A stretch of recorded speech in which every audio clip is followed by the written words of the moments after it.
this is the start of a revolution in energy production that's going to last at least 100 years.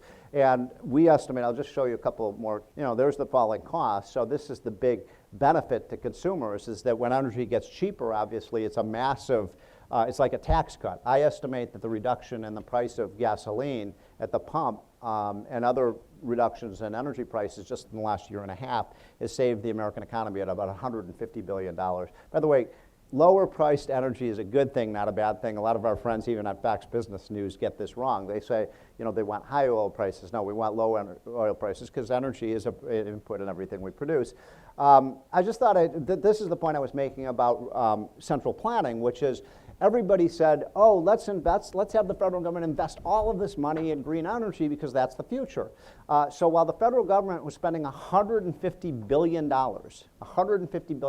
in windmills and solar paneling, meanwhile, this technology comes along that wasn't nurtured at all by government, and the oil and gas industry took off, and the renewable energy industry is basically in bankruptcy right now. And there wouldn't even really be much of a renewable energy industry except for you all in the states subsidize it, we at the federal government subsidize it. When you see people right now putting solar paneling on their roofs, right? Every time you see somebody putting a solar panel on the roof, we all paid for that. It's the most subsidized thing ever, and it's a bad bet. By the way, let me just give you, you can tell I really get into this because I think it's an amazing story, but how many of you are in states where you have renewable energy mandates? Most of you are. I bet a lot of you are, and you don't even know that you have renewable energy standards, but these require utilities to buy really expensive renewable energy, which is much more expensive than the conventional energy. And the thing that's really interesting about this is even after spending all of this money, anybody in this room want to take a guess at what percentage of our energy today in the United States comes from wind and solar power? Anybody, what percent? Anybody want to take a guess? This gentleman says 2%. Sir, you are way behind the times. We're up to 2.8%. 2.8. So, what are we talking about here? There is a divorce from reality, really, in listening to the liberals talk about energy policy. If you listen to like the Sierra Club or Barack Obama, they're talking about going to 100% renewable energy in the next 20 years. That's a fantasy. That is the stupidest thing I've ever heard. Even if we were to quadruple, let's say that beyond Barack Obama's and Hillary Clinton's and the Sierra Club's wildest expectations, let's say we were able to quadruple the amount of energy that we're able to get from renewable energy. So we go from 3% to 12%.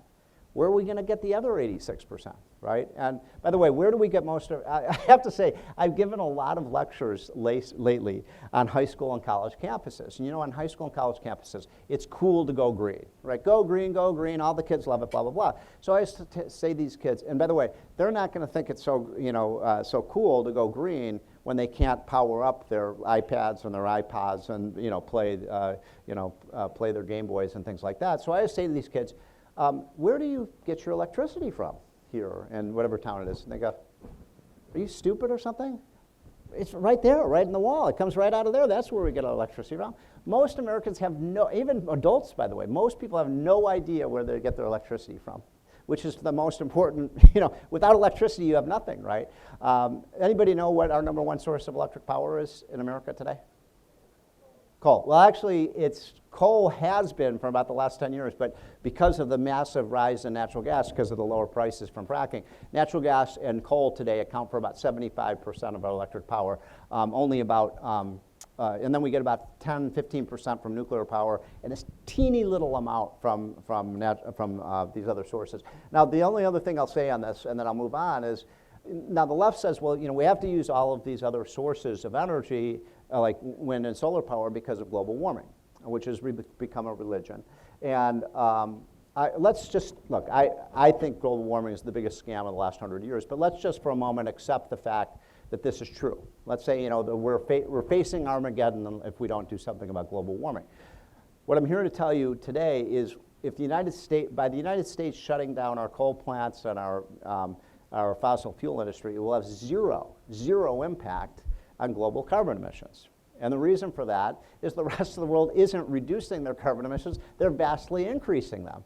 And so here's an amazing statistic. As we're shutting down our coal plants in the United States, by the way, I live in Virginia. We are a coal-producing state in Virginia. I'm from Illinois. Illinois is a coal-producing state. What is happening across America in coal towns, and if I were running the Trump advertising campaign, I just run ads and show Americans what these green policies are doing to these communities. It is incredibly inhumane almost. These towns that third and fourth generation coal towns, you go to them now, and Obama, through his EPA regulations, have completely eviscerated these towns. And what you see there now is people in unemployment lines and meth, and kids on meth. I mean, it is disgusting what liberals do. And then to Hillary Clinton, to hear her talk about how much she cares about working class folks, what a hypocrite she is.